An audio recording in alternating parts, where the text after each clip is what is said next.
So that lets me, continue to stay with her until I moved out with my grandma. Okay, but she was holding down her own apartment there. But I'm trying to figure out. I get it, but I want to know, how did it go to I now have to live out of the car with this girl I'm fucking, and we're washing up in Walmart? How did that happen? Because for one, we couldn't decide where we wanted to stay. I didn't really want to get a place with her, and it was like it was just. You gotta stop when you having to stutter like this on a story. Here's the one thing you should always know: that no answer you are about to give is a good one. So all you could just say is, I fucked up, bro. I fucked up. Because you're trying to answer this, and there's no good way around this. If you didn't want to live with the woman, then living in a car with her makes no sense. I mean, I don't want to live. I don't think I'm going to make myself move out of my house and live in my car just so I don't have to live in a place with this bitch I'm with that I don't want to be with. I'll just leave this bitch and get my own shit. So that's not making sense. That's what I'm trying to tell you. Like, I didn't have to do that. I did that because of how I felt about her. Like, I didn't have to live in a car. But me personally, I was thinking in a sense like, it don't hurt me to live in a car. You know what I'm saying? Like, it does. I mean, I'm a little different from different people. You know what I'm saying? It really doesn't hurt me to live in a car. You know what I'm saying? Like, people do it every day. You know what I'm saying? Y'all on YouTube.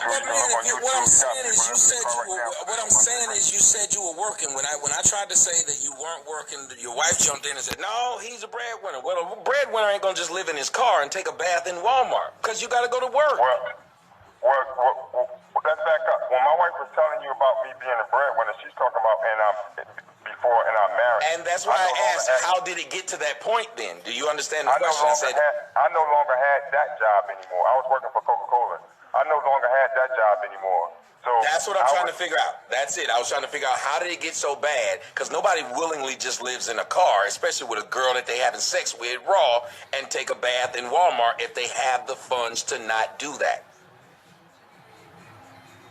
Nobody does that willingly. I don't give a fuck. I could be with a 900-pound bitch. I'm gonna take this 900-pound bitch to a studio apartment so I can take a bath and at least be fresh to work. But now that I understand you didn't have a job, then that changes the dynamic. I was just trying to figure out, how did that come about? What happened with the job? Well, no, I had a job then, but at that time when we was living in the car, it was like studio apartments was too much. You know what I'm saying? So we lived in a car to build money to get a studio apartment. That's what that was about. Like one of the times we stayed in a car was actually in a parking lot of a studio apartment that we tried to get, and they was booked. So we just stayed in a car in the parking lot. But I mean, people think that studio apartments are cheap. Like a lot of studio apartments are expensive.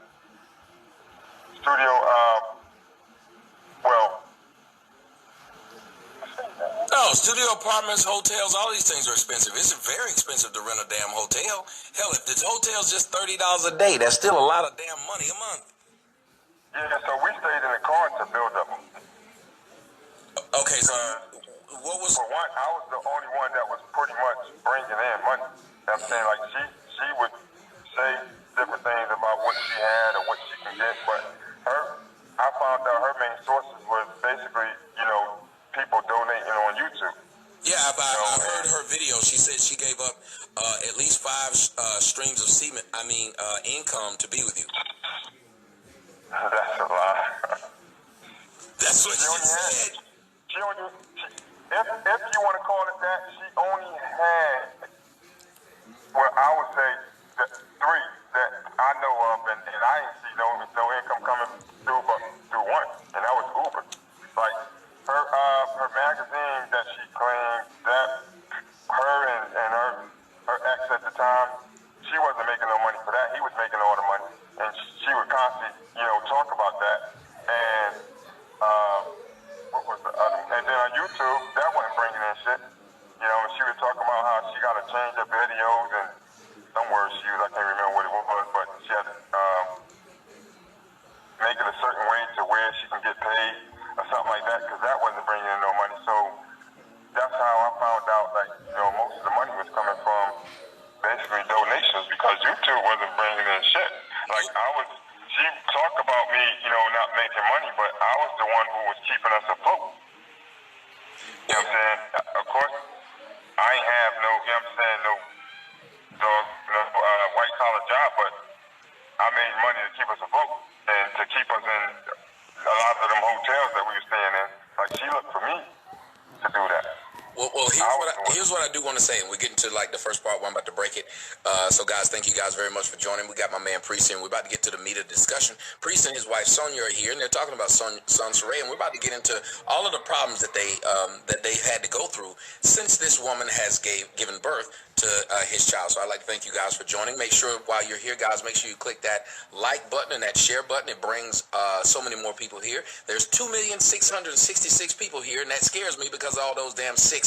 Okay, thank you for whoever just joined in to move that damn 6 out the way. I wasn't appreciating that. All right, but we have a lot of people here watching. And also, guys, if you'd like to click that share button, it brings more people. And you also can click that donate button, because that's what we damn do.